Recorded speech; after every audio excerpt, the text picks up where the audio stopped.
Suspended Democratic Alliance MP Renaldo Goos is in a legal battle with the South African Human Rights Commission for saying the N-word and the K-word, and apparently they raised 35,000 rands for his legal fees. But unfortunately for him, the crowdfunding platform BuddyBuddy has closed donations to a fundraising campaign in support of suspended Democratic Alliance MP Renaldo Goos from their platform, and rightfully so.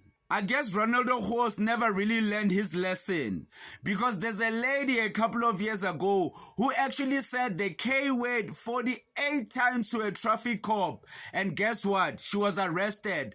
So actually saying the K-word is actually illegal. So I'm really hoping that the Human Rights Commission does the right thing with Renaldo Goos, and legal action needs to be taken. It doesn't matter